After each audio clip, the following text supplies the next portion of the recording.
Queridos irmãos, queridas irmãs, bom dia. Hoje, 5 de janeiro, sexta-feira, estamos ainda no tempo do Natal, antes da Epifania do Senhor, iniciando o nosso novo ano, mas também iniciando o nosso dia nessa escuta da Palavra de Deus. Então, nessa sexta-feira, eu quero desejar a você um dia de oração e intercessão, mesmo se estamos ainda no tempo de festa, tempo de Natal, mas não deixa de ser um tempo de intercedermos e de rezarmos por tudo que a nossa igreja vem vivendo nos últimos tempos, mas também o mundo, os sofrimentos do mundo presente à nossa volta, não só os sofrimentos físicos, materiais, não só a questão das guerras, mas tantos sofrimentos interiores que a sociedade tem vivido.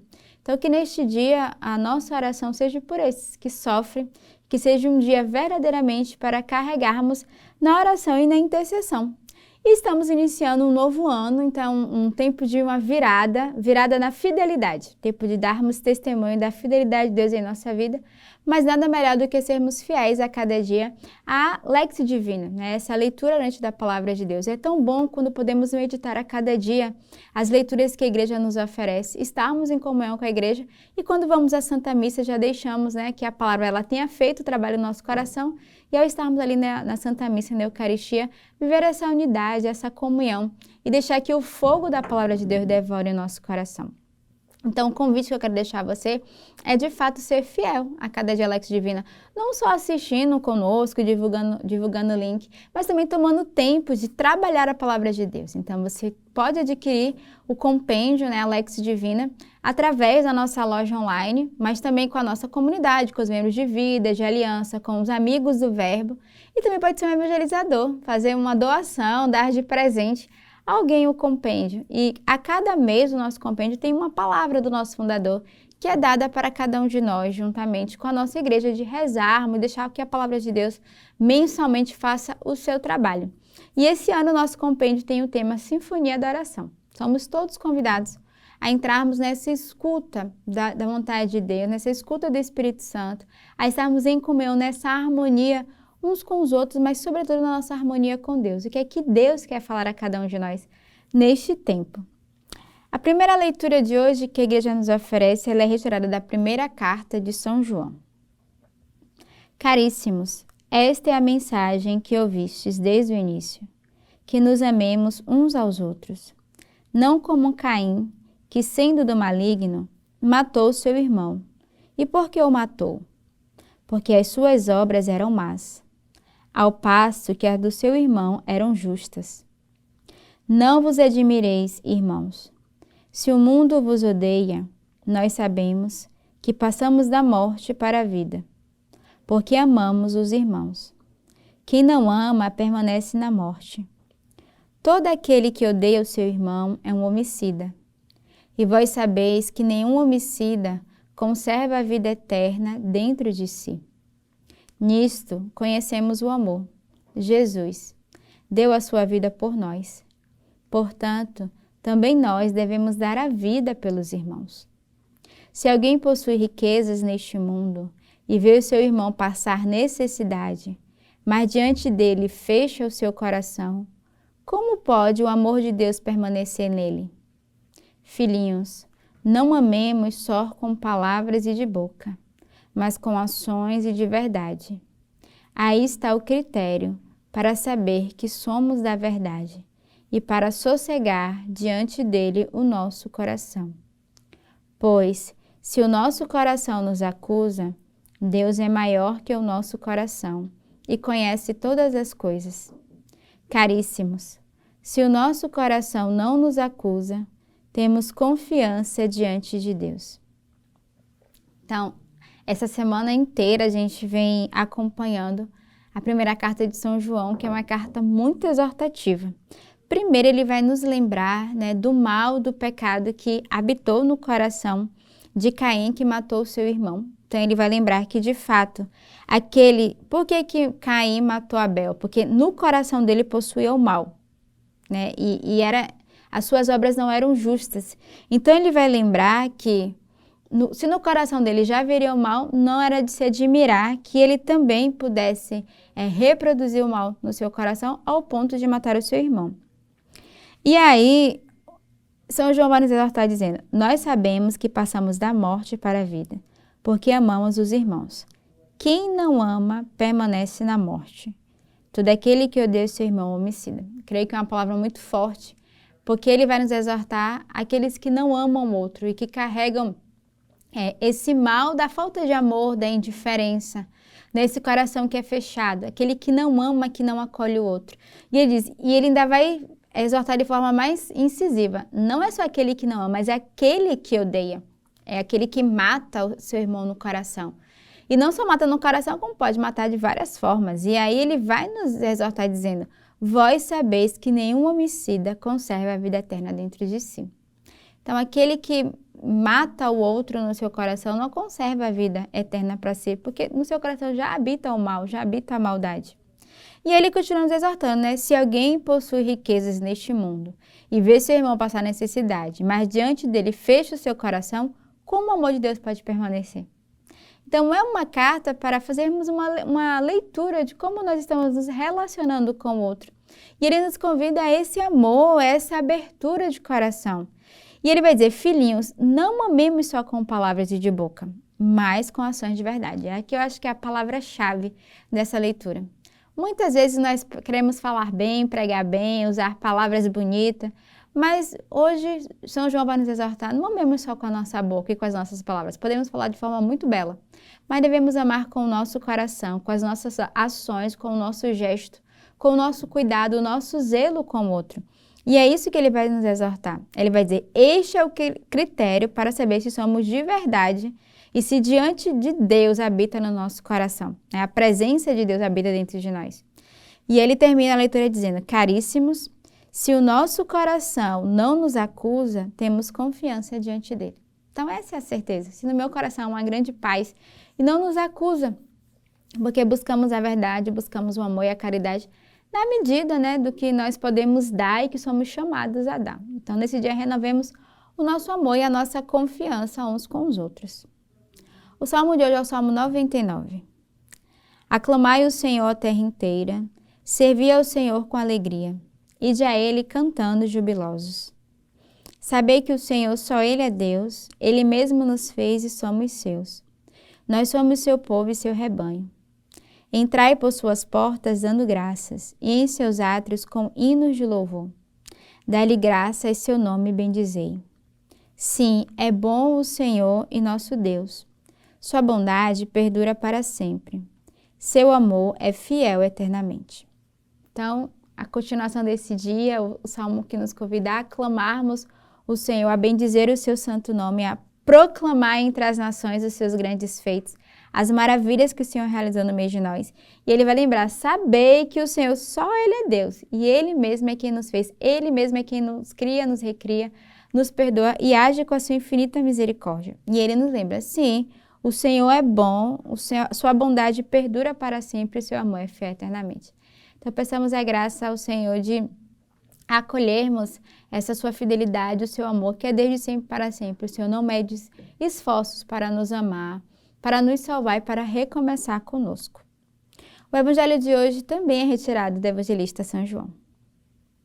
Naquele tempo, Jesus decidiu partir para a Galileia. Encontrou Filipe e disse, segue-me. Filipe era de Betsaida, cidade de André e de Pedro.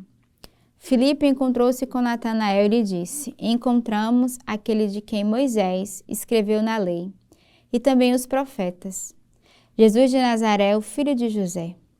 Natanael disse, de Nazaré pode sair coisa boa? Filipe respondeu, vem ver. Jesus viu Natanael que vinha para ele e comentou, aí vem um israelita de verdade, um homem sem falsidade. Natanael perguntou, de onde me conheces? Jesus respondeu, antes que Filipe te chamasse, enquanto estava debaixo da figueira eu te vi. Natanael respondeu, Rabi, tu és o Filho de Deus, tu és o Rei de Israel. Jesus disse, tu crês porque disse, eu te vi debaixo da figueira? Coisas maiores que estas verá.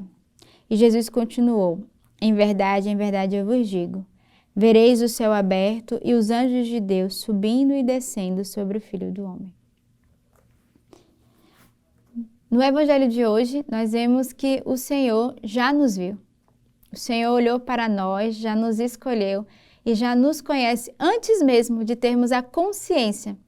Natanael ficou surpreso quando Jesus, de fato, reconheceu quem ele era. Ele perguntava, de onde me conhece? E Jesus vai dizer, né? Essa é a palavra que flechou o coração de Natanael. Antes que Felipe te chamasse, enquanto estava debaixo da figueira, eu te vi. Ou seja, o Senhor nos vê, o Senhor olha para cada um de nós. E o Evangelho de hoje eu quero deixar essa certeza no nosso coração, desse olhar do Senhor conosco, que nos vê aonde nós estejamos e que nos reconhece, que conhece a profundidade do nosso coração, conhece aquilo que habita no mais profundo do nosso ser e por isso o Senhor pode nos chamar de sermos homens e mulheres, filhos de Deus, filhos amados. Então, que nesta sexta-feira reconheçamos de fato essa paternidade de Deus, esse olhar de Jesus sobre cada um de nós, que fita o seu olhar sobre nós e que de fato nos escolhe e nos chama a sermos servos operários da sua messe. Então, que nesta sexta-feira renovemos o nosso coração de intercessão e de confiança em Deus. E que Deus nos abençoe. Delle sorelle, buongiorno. Queridos irmãos e irmãs, bom dia.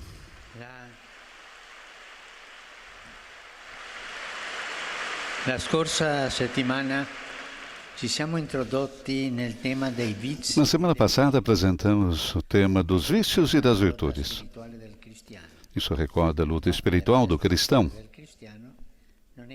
Com efeito, a vida espiritual do cristão não é pacífica, linear e isenta de desafios. Ma al contrario, la vita cristiana esige un continuo combattimento. Não, a igreja, recordamos que a vida cristã exige um combate contínuo para adquirirmos o dom da fé. Não é por acaso que a primeira unção que todo cristão recebe no sacramento do batismo, a unção catecumenal, não tem perfume e anuncia simbolicamente que a vida é uma luta. I lottatori prima della gara venivano completamente unti, sia per tonificare i Na verdade, nos tempos antigos, os lutadores eram completamente ungidos antes da luta, tanto para tonificar os músculos, quanto para fazer com que o corpo escapasse das garras do oponente. A unção dos catecúmenos deixa imediatamente claro que o cristão não é poupado da luta, mas tem que lutar. O famoso ditado atribuído a Santo Antão, o primeiro grande pai do monaquismo, diz o seguinte: suprime as tentações e ninguém será salvo. Os santos não são homens que foram poupados à tentação, mas sim pessoas bem conscientes de que as seduções do mal aparecem repetidamente na vida para serem desmascaradas e rejeitadas. E todos nós temos experiência disso, todos. Quando chega um mau pensamento, o desejo de fazer isso, ou de falar do outro, todos somos tentados. E nós devemos lutar para não cair nessas tentações. Se alguém de vocês não há tentações, pode dizer. Seria algo extraordinário. Todos nós temos tentações. E todos nós devemos aprender a como levar para frente a vida nestas situações.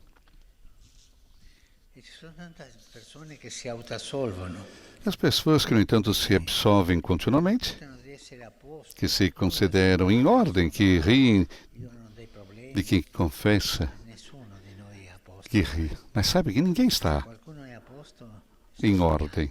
Se alguém pensa que está em ordem, está sonhando. Cada um de nós tem tantas coisas a serem ajustadas e a vigiar.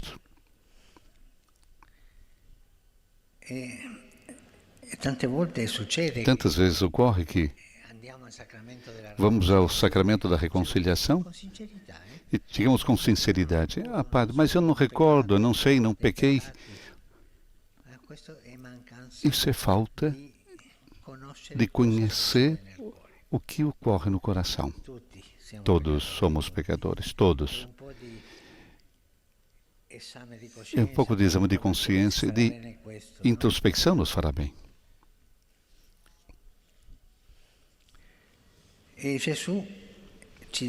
Jesus nos dá essa lição inaugural. Vemos isso nas primeiras páginas dos Evangelhos, antes de tudo, quando somos informados do batismo do Messias nas águas do Rio Jordão. O episódio tem algo desconcertante. Por que Jesus se submete a tal rito de purificação? Mas por que Jesus faz isso? Ele é Deus, é perfeito. Mas por que se submete a um rito de purificação? De que pecado Jesus precisa se arrepender? Até o Batista fica escandalizado, tal ponto que o texto diz: o João recusava-se, dizendo: eu devo ser batizado por ti, e tu vens a mim? Mas Jesus é um Messias muito diferente de como o João o apresentou e como as pessoas o imaginavam. Ele não encarna o Deus irado e não convoca para o julgamento, mas, pelo contrário, Jesus se coloca na fila. Mas como é possível se que Jesus acompanha todos nós? Mas ele não é pecador? Não, mas ele está entre nós. Isso é uma coisa bonita. Padre, eu tenho tantos pecados, mas Jesus é contigo. Fala com ele. E ele irá ajudar a sair disso. Jesus nunca nos deixa sozinhos. Pensem bem nisso. Oh, Padre, eu fiz coisas feias. Mas Jesus entende e acompanha. Entende seu pecado e perdoa. Nunca esqueçam disso. Nos momentos mais difíceis, nos momentos em que escorregamos nos pecados, Jesus está do nosso lado para nos ajudar a levantar. E isso dá consolação.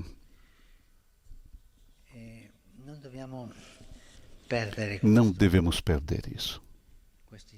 Essa ideia, essa realidade. Jesus está ao nosso lado para nos ajudar e também para nos levantar do pecado. Mas, Padre, é verdade que Jesus perdoa tudo? Tudo. Ele veio para perdoar, para salvar. Somente Jesus quer o coração seu aberto. Nunca se esquece de perdoar. Somos nós que muitas vezes que perdemos a capacidade de pedir perdão. Vamos repreender, vamos retomar essa capacidade. Cada um de nós. Há tantas coisas de pedir perdão. Cada um pense dentro. E hoje fale com Jesus. Fale com Jesus sobre isso. Senhor, eu não sei se isso é verdade ou não é verdade, mas eu peço que não se alontane, não se distancie de mim, que me perdoe. Senhor, eu sou pecador, pecadora, mas por favor, não se distancie. Essa seria uma belíssima oração a Jesus. Senhor, não se distancie de mim. Muito obrigado.